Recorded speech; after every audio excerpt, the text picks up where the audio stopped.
Hey, it's your girl Kennedy, a whole single. Just stopping by today. I want to give you a quick video and just tell you, first of all, I want to say thank you. Thank you to all of my subscribers. I love you by the gallons. I do read all of your comments. I thank you for your comments. Let's keep them clean. I am a lady, a woman of God, and though I do appreciate all of the shout outs and all of the encouragement to keep going. Those messages keep going. I love your videos. Thank you. I understand the word, a little better. I love you guys and thank you. But today, we're going to be talking about a conversation I had this weekend with one of my mentors. She's not jealous that she's one of them, but she is one of the main ones. And I'm not going to say the name, and because I don't want to compromise the relationship and the information and the people that were discussed.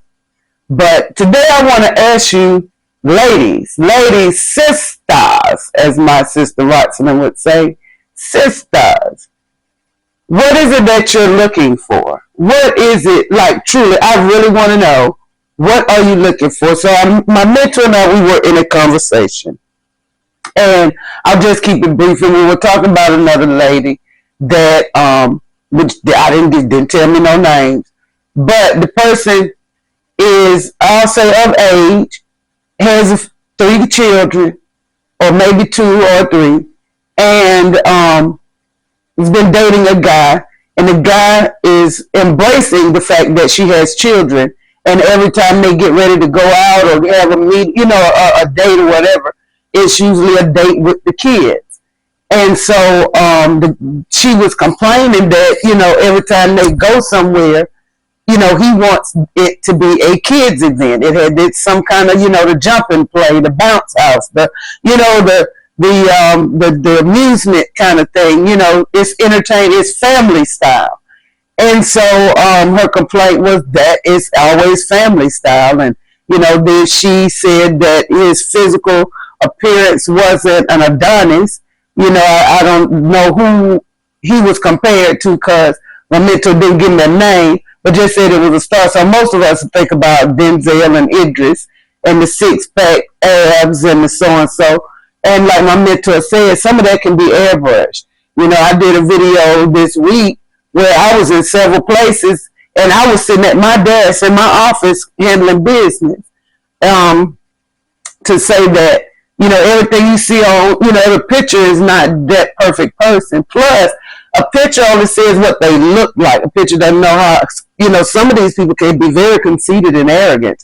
The more they feel that their aesthetics are, in line with what perfect is supposed to be, then they feel like they have the perfect everything else, that their obsolete attitude, their, ingenuine conversations are, because they're better, they're elite in some way.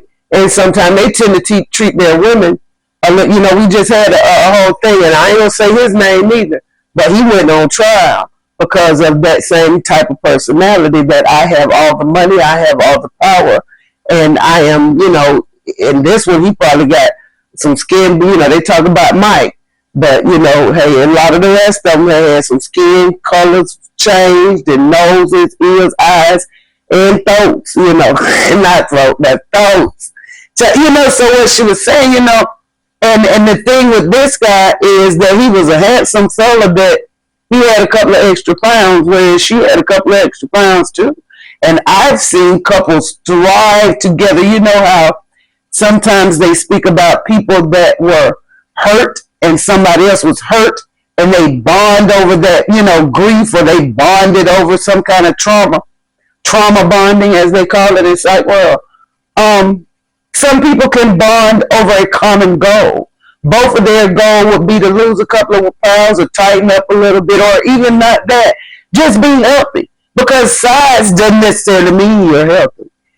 Some people can be small and thin, and things are going on that you have no idea about that's causing them to be slim, or somebody could be a heavier side and they may have some kind of glandular problem or something like that going on that causes that.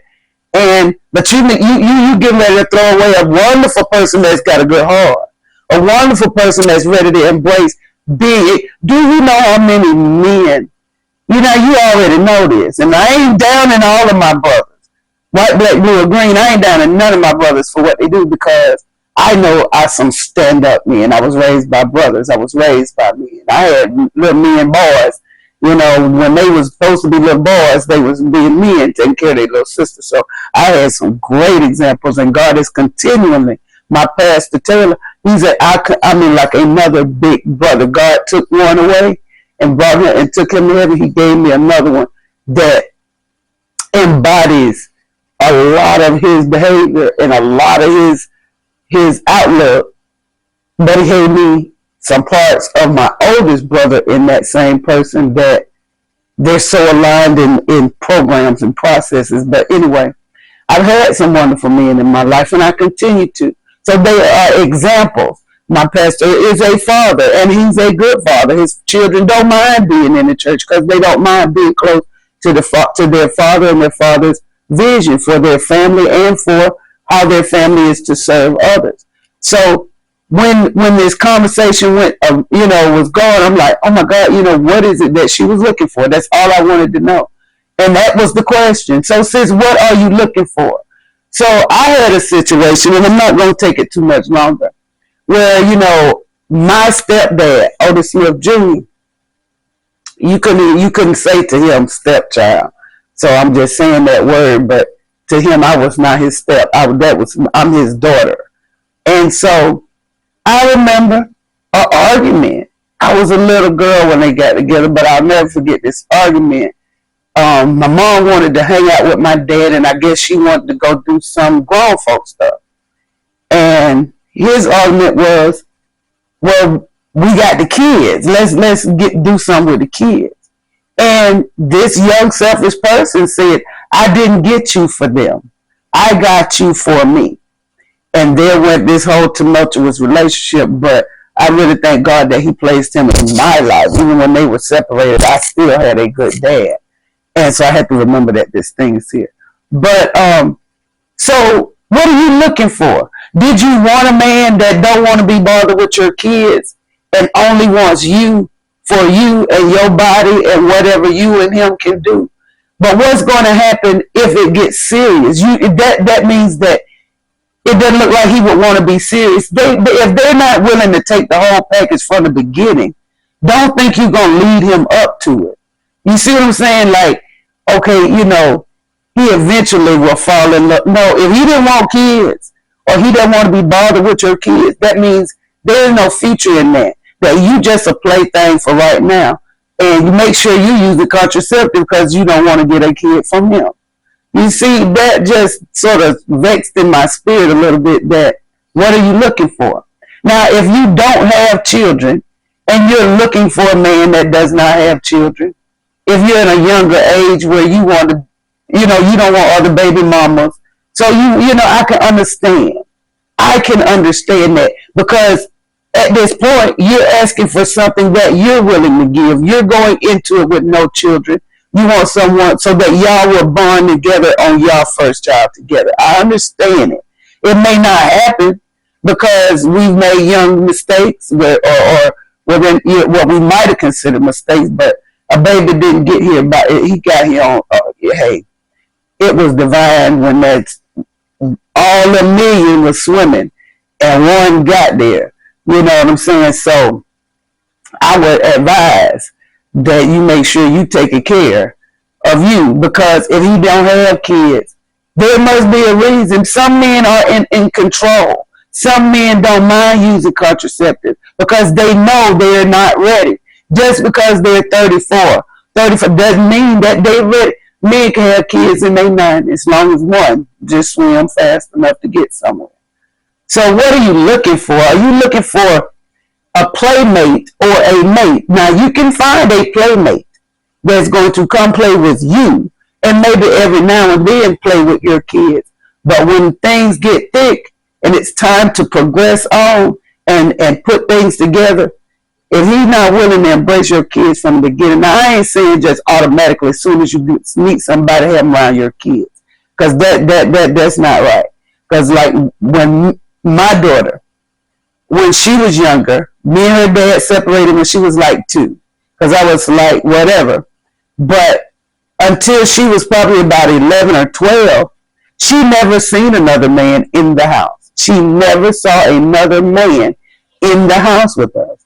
I didn't want her to be a young girl thinking, now I know my dad, but this not him, but they sleep in the bed. And I just didn't know if she would understand that at 3, 4, 5, 6, 7, 8, 9. Now, by the time she got 11 or 12, now I didn't say I didn't date or didn't have people. She just didn't see them. They wasn't at the house. We wasn't chilling. It wasn't on Netflix and chill then. It was HBO.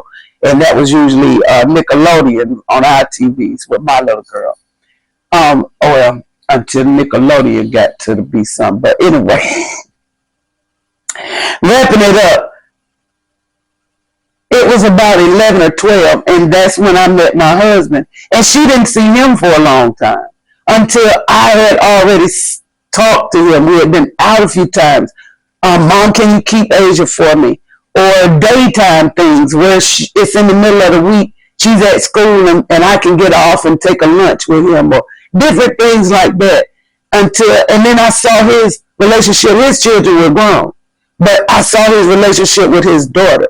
How he was, hey, on a Saturday morning, what are you going to do today? Well, Saturday morning, I promised my daughter I would come wash her car for her. Or I promised my son I'd come by the barbershop and hang out with him, for a little while. So I had start already before he had ever been around me. He knew I had a daughter. But before he had ever started being around my daughter, I had already sensed and understood how he was about his own children. So when we did meet, it was I invited him to dinner, and he met my child, and then he, progressed from there until eventually we were married. And then, but I got a sense of who he was with kids before he ever met mine. Then once they, were introduced and we were married, we were good. Even when Asia got a little grown and went off, if she couldn't find her mom, if she couldn't get in touch with me, she knew that she could get in touch with Mr. Walter, even as an adult, because this is how he did his own adult children. And he was going to be, and he did. There was things that I didn't know until after Walter had passed away, and me and my daughter would talk. Hey, yeah, Mom. There was a few. Hey, I called Mr. Walter. Mr. Walter be like, hey, I got so and so, and he gonna bring it to you. And that just touched my heart. That this man that I chose to bring into our world was concerned not only for me, but even seeing her from 11, 12, 13, 14, 15, 16, 17, seeing her all those years when she was 18 or whatever, 19, she could call him. And he was, this is the man you want, sis. So it depends. And I'll leave it with you. If you want someone that you can trust, a mate, a suitable mate, that exercise, y'all can exercise together and bond over exercise. It's an extra adrenaline and an extra, endorphins and things that flow from that really would connect you even more. Some things, he got a wart on his toe. Come on now. Let's take the log out of our eye before we try to take that little speck out of someone else's.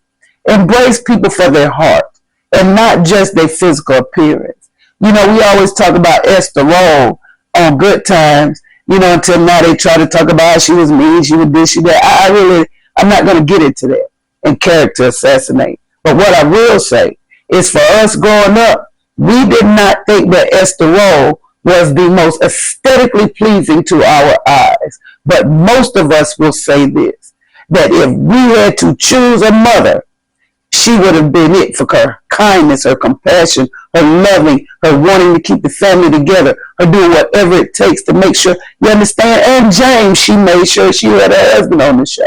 And James might have got upset about everything every now and then, but it was only because he wanted to take care of his family. You understand? Go with the heart and not with just what they look like. We all want an Adonis. But sometimes, you know, I always said, like my daughter's dad, 6'9". I want a tall man in stature. Guess what? I'm not going to say anything negative, but just say that me and him didn't work out. And he wasn't the best father. But guess what? Sometimes what I might have been looking for in stature, in his physical height, might come in someone that's not 6'9", but 5'9". But his character is a giant. Anyway, I'm going to get out of here. Love you guys by the gallons. Peace, love, and fish grease. Why fish grease? Because it's hot.